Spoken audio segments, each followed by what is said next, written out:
Assalamualaikum warahmatullahi wabarakatuh. Eh, Kami dari kelompok 5 ingin mempresentasikan hasil diskusi kami kemarin di ruang kolaborasi ini. Jadi saya Nazum Nurhawi sebagai coach. Dan saya Lea Harlita sebagai coaching. Oke, kita mulai. Assalamualaikum Ibu Lea. Waalaikumsalam Pak Nazom. Apa kabar hari ini Bu? Alhamdulillah baik Pak. Pak Nazom sendiri apa kabar Pak? Alhamdulillah baik juga Bu Lea. Pak Nazom, bolehkah saya meminta waktunya? Saya mau bercerita tentang permasalahan saya terkait masalah saya di kelas. Oh boleh Bu. Apa yang mau Ibu bicarakan terkait permasalahan Ibu di kelas? Kebetulan saya juga sedang istirahat Bu, memiliki waktu. Begini Pak, saya menemukan permasalahan di kelas. Ada salah satu siswa di kelas 6 itu setiap jam pelajaran itu sering melamun Pak. Padahal saya sudah melakukan pembelajaran yang memanfaatkan IT seperti menampilkan video ataupun menggunakan PPT. Tetapi murid ini masih saja sering melamun di kelas Pak. Begitu Pak Nazom. Oh gitu ya Bu. Baik Bu, jadi permasalahan Ibu saat ini menemukan murid yang sering melamun di kelas ya Bu.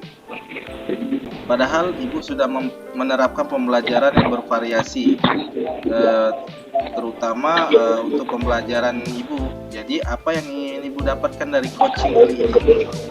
Yang ingin saya dapatkan setelah coaching ini, saya menemukan solusi dari permasalahan ini dan rencana kedepannya apa yang ingin saya lakukan. Begitu Pak Nazom. Oh begitu. Kira-kira nih, apa rencana ke depan Ibu yang akan Ibu lakukan terkait permasalahan anak yang sering tidur atau melamun di kelas ini? Saya sebenarnya belum tahu juga Pak ya yang bagusnya seperti apa, tapi saya mempunyai rencana nanti saya akan melakukan pemetaan dulu Pak. Nanti di pemetaan itu saya akan melihat gaya belajar siswa itu, dapat dia masuk ke gaya belajar visual, apa kinestetik atau auditori.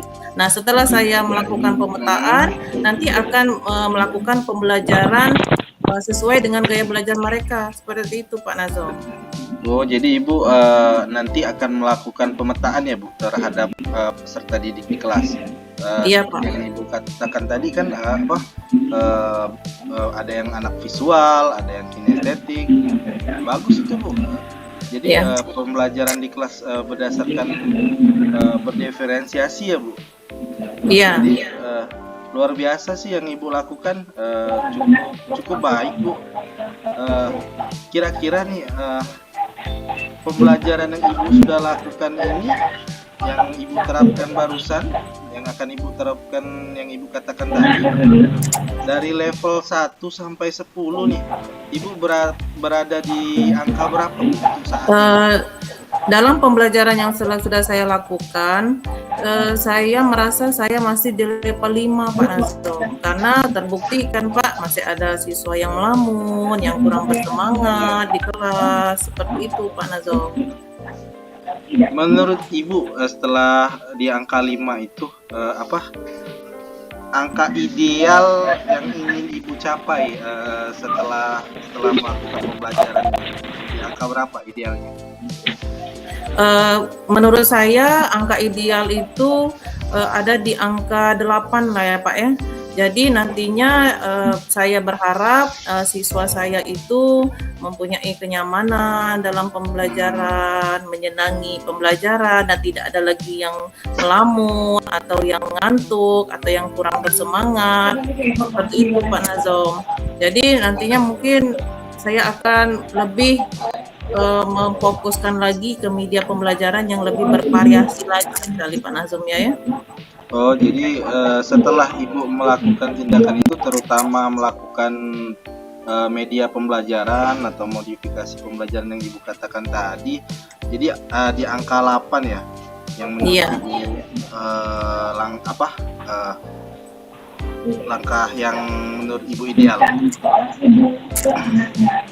Iya Pak. Langkah Ibu yang lakukan mencapai langkah ideal tersebut, apa Bu langkah Ibu selanjutnya untuk melakukan langkah ideal tersebut? Yang tahap pertama mungkin yang saya akan lakukan yaitu melakukan pemetaan dulu Pak. Jadi nanti saya akan melakukan pemetaan dengan menggunakan kuesioner atau dengan profil siswa atau bisa bertanya dengan teman-teman sejawat tentang gaya belajar dari setiap anak-anak di kelas saya tersebut. Nah, setelah saya menemukan gaya belajar mereka, saya akan melakukan pembelajaran berdiferensiasi. Mungkin seperti itu, Pak. Itu tahap awal saja. Iya, yang seperti Ibu katakan tadi ya, yang pembelajaran visual, kinestetik, itu membagi anak berdasarkan minat dan bakat mereka. Ya, nanti dari gaya belajar mereka kan kita mendapatkan 3 gaya belajar kan Pak, ada yang visual, ada yang auditori, dan ada yang kinestetik. Nanti saya akan melaksanakan pembelajaran sesuai dengan gaya belajar mereka masing-masing. Itu Pak Nazom. Setelah memetakan itu, terus ketika selesai mendapatkan pembelajaran itu, apakah Ibu masing-masing membuat media untuk setiap bagian atau kelompok anak pembelajaran itu? Iya Pak, nanti saya akan menciptakan sesuai dengan gaya belajar mereka. Misalnya di pembelajaran visual, mungkin saya akan menampilkan video-video pembelajaran seperti itu Pak. Maka yang di auditori kan, saya akan menciptakan pembelajaran yang difokuskan ke lebih mendengar, atau ada yang di titik mungkin yang lebih memprioritaskan mereka untuk bergerak, seperti itu Pak Nazom. Oh begitu. Kalau untuk anak yang mengalami yang sering tidur di kelas itu, kira-kira menurut Ibu dia masuk kategori yang mana Bu? Ya itulah, makanya saya pelajari dulu Pak gaya belajarnya. Dia masuk di pemetaan yang mana. Nanti kita pelajari dulu dengan cara mengisi kuesioner atau kita lihat di profil siswa itu Pak Nazom. Oh bagus sekali Bu. Kira-kira nih setelah Ibu melakukan pemetaan, untuk melakukan pemetaan terus menciptakan media pembelajaran tadi, kapan nih yang waktu atau Ibu akan melaksanakan kegiatan tersebut yang Ibu terapkan tadi, yang akan Ibu terapkan tadi? Mungkin tahap awal ini saya akan mulai besok kali Pak Nazom ya. Mulai besok saya akan membuat dulu RPP-nya, rencana pelaksanaan pembelajaran, dan menyiapkan alat dan bahannya, medianya. Nah, mungkin di lusanya nanti saya akan mempraktekkan pembelajaran berdiferensiasi. Begitu Pak Nazom. Oke, keren Bu.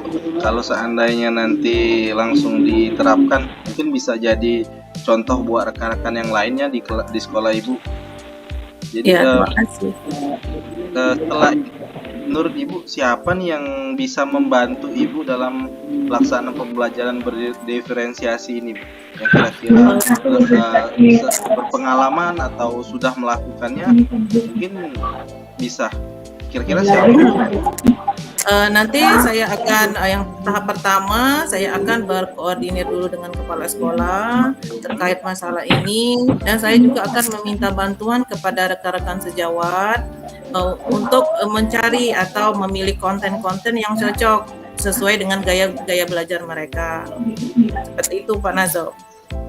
Oh, jadi nanti setelah berdiskusi atau meminta masukan dengan kepala sekolah, nanti meminta sejawat seperti itu. Ya. Baik, dari awal sampai akhir nih percakapan kita ini, kira-kira apa nih yang sudah Ibu dapatkan dari pembicaraan kita kali ini? Nah, sebelumnya saya terima kasih dulu ya dengan Pak Nazom karena sudah menyempatkan waktu untuk berbincang dengan saya, dan alhamdulillah saya sudah menemukan solusi dan langkah-langkah rencana ke depan yang akan saya lakukan untuk siswa saya. Terima kasih ya Pak Nazom. Oke, sama-sama Bu. Jadi nanti mungkin kita bisa bincang-bincang kembali Bu, sambil menunggu. Saya ingin tahu nih, ingin mendengar perkembangan dari murid tersebut, juga perkembangan pembelajaran yang Ibu terapkan di kelas. Mungkin nanti Ya, bisa jadi contoh buat rekan-rekan lainnya. Jadi ya, saya tunggu kabar selanjutnya ya Bu dari Ibu. ya Pak. Terima kasih Pak Nazom. Ya Pak, ya Bu, sama-sama. Assalamualaikum Bu Lea. Waalaikumsalam Pak Nazom. Sampai ketemu lagi.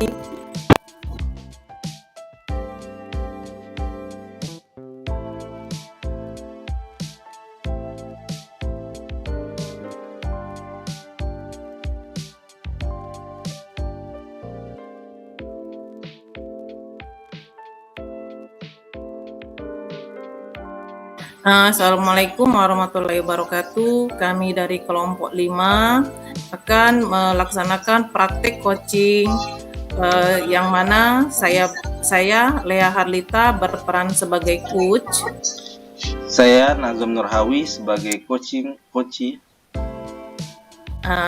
Dan silakan disimak.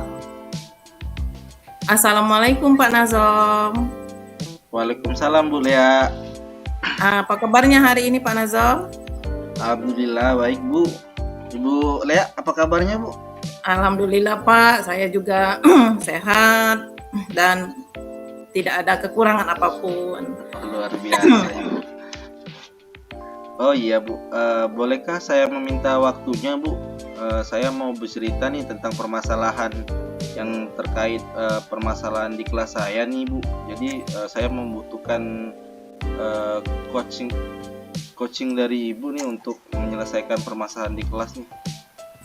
Oh boleh Pak, yang Bapak apa yang mau Bapak ceritakan?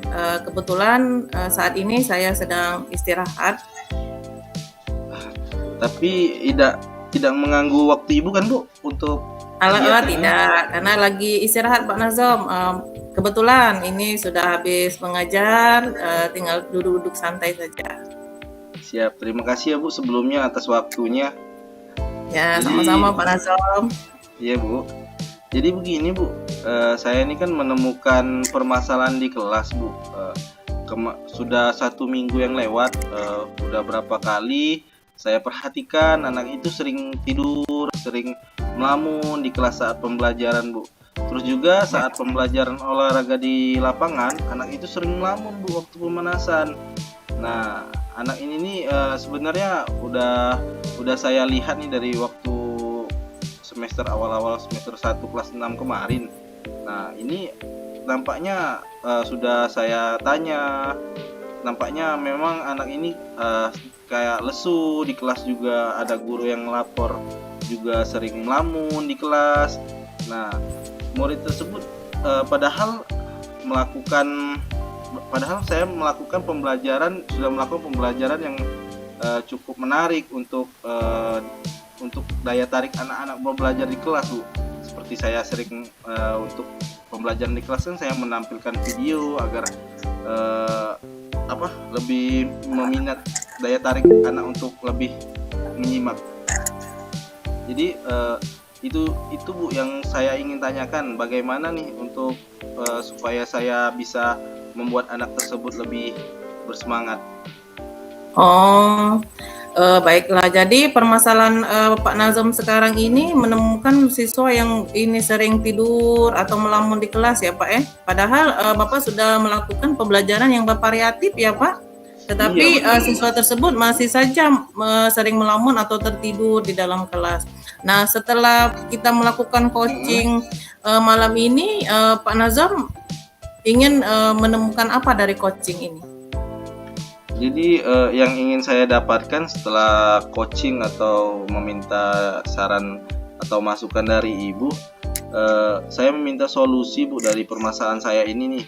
Salah satunya untuk rencana kedepannya apa saja yang ingin saya lakukan begitu Bu. Jadi saya ingin mendapatkan masukan dari Ibu untuk langkah-langkah saya selanjutnya Bu, agar anak itu lebih senang, lebih bergembira dalam mengikuti pembelajaran di kelas seperti itu Bu. Oh, tadi Bapak tadi menyebutkan rencana ya, Pak ya. Iya. Kira-kira rencana apa yang ingin Bapak terapkan ke depannya? Kira-kira apa ya Bu? Yang saya juga belum tahu pasti sih Bu. Tetapi saya sempat ingin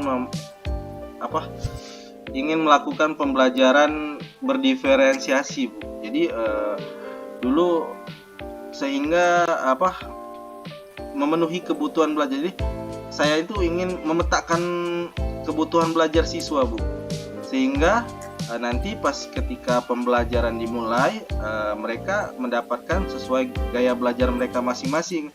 Ada yang visual, ada yang kinestetik, ada yang auditory. Nah setelah itu saya melaksanakan pembelajaran yang berdiferensiasi Bu, seperti itu. Oh, luar biasa rencana yang mau Pak Nazom lakukan. Nah, menurut Bapak, pembelajaran Bapak yang sudah dilakukan sebelum-belum ini, itu di angka 1 sampai 10 itu menduduki angka berapa ya, Pak?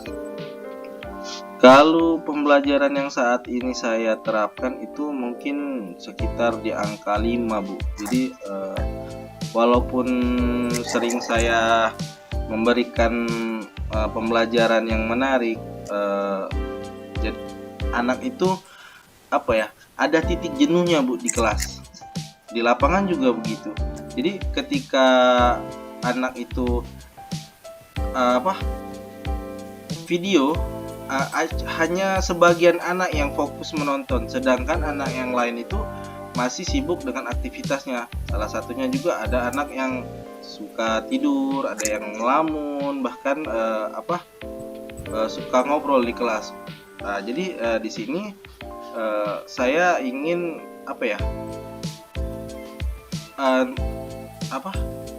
di level 5 itu masih kurang puas seperti itu Bu. Oh, jadi menurut Bapak pembelajaran Bapak yang sudah dilakukan itu di angka 5 ya Pak ya? Jadi menurut Bapak idealnya di kelas Bapak itu di angka berapa ya Pak?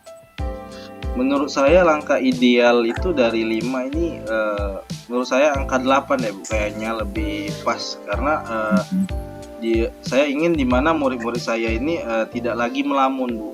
Mereka menjadi lebih nyaman, bersemangat dan dalam mengikuti pembelajaran di kelas maupun di lapangan. Jadi anak-anak itu ketika masuk pelajaran saya itu sangat antusias seperti itu. Jadi setelah saya nanti belajar, saya harapkan anak-anak itu masuk di kelas dengan keadaan gembira, dengan keadaan senang dalam mengikuti pembelajaran. Oh, di angka 8 ya Pak menurut Bapak yang paling ideal yang dilakukan di kelas Bapak. Nah, untuk mencapai angka ideal itu kira-kira Bapak apa yang akan Bapak lakukan? Ya seperti tadi Bu yang saya katakan tadi, saya akan melakukan pembelajaran yang berdiferensiasi dengan memetakan gaya belajar mereka masing-masing. Jadi tidak seluruh anak tuh bisa fokus untuk contohnya saya menampilkan video nih. Tidak seluruh anak ternyata suka menonton video. Bahkan ada yang di sela-sela pemutaran video mereka mengobrol. Terus ada juga yang tidur. Nah, di sini saya dengan memetakan pembelajaran ini jadi nanti saya akan melakukan pemetakan gaya belajar anak terlebih dahulu. 10 anak nih ternyata suka menonton. Nah, yang 10 anaknya lagi itu ternyata lebih suka membaca daripada menonton. Nanti saya akan petakan berdasarkan minat mereka masing-masing dalam mengikuti gaya belajar. Seperti itu Bu. Oh, bagus sekali Pak Nazom, luar biasa. Jadi kira-kira pembelajaran diferensiasi yang Pak Nazom katakan tadi bisa dilaksanakan kapan ya Pak? Secepatnya sih Bu kalau bisa. Jadi mungkin yang pertama-tama saya ingin membuat dulu RPP terkait RPP berdiferensiasi Bu, karena RPP saya yang lama itu masih RPP lama, jadi belum RPP berdiferensiasi. Jadi saya akan membuat RPP dulu terlebih dahulu, terus untuk berkolaborasi bersama rekan sejawat. Kebetulan tuh Pak Yoga sudah saya lihat sudah melakukan pembelajaran berdiferensiasi Bu dengan Mm-mm. anak-anak di kelas. Nah, saya nanti akan ingin menanyakan terlebih dahulu terkait pembelajaran berdiferensiasi. Mungkin eh, butuh apa masukan-masukan dari beliau juga untuk membantu saya, terutama dalam pembelajaran berdiferensiasi ini, Bu. Oh, jadi di sini juga Bapak akan meminta bantuan juga ya Pak dengan rekan sejawat dalam pembuatan RPP Pak ya. Iya, benar. Nanti dari awal percakapan kita sampai akhir ini kira-kira apa yang sudah Bapak dapatkan? Sebelumnya saya terima kasih ya Bu sama Ibu. Ya, Jadinya saya sama-sama. bingung Bu, karena untuk menerapkan pembelajaran yang menarik ini mau dibawa kemana anak-anak itu? Kalau cuma pembelajaran yang itu-itu saja rasanya sangat membosankan untuk anak-anak. Tapi setelah saya coaching dengan Ibu, meminta saran dari Ibu, terlintas tadi sempat terpikir kembali Bu, untuk melakukan pembelajaran berdiferensiasi ini. Jadi mungkin saya akan menerapkannya ke depannya untuk melakukan pembelajaran berdiferensiasi ini, Bu. Terima kasih sebelumnya, Bu, untuk Ibu ada cerita dengan Ibu. Jadi saya terpikir untuk melakukan pembelajaran berdiferensiasi ini, Bu. Sama-sama Pak Nazom. Saya tunggu ya Pak. Bagaimana kabar anak-anak Pak Nazom setelah Bapak melakukan pembelajaran berdiferensiasi? Ya, Oke. saya tunggu di obrolan berikutnya Pak Nazom. Siap, Bu. Terima kasih. Senang bisa bicara dengan Ibu. Terima Sama-sama kasih, Bu. Pak Nazom. Terima kasih Pak Nazom. Sampai Terima kasih, ketemu Bu. lagi. Assalamualaikum. Waalaikumsalam warahmatullahi wabarakatuh.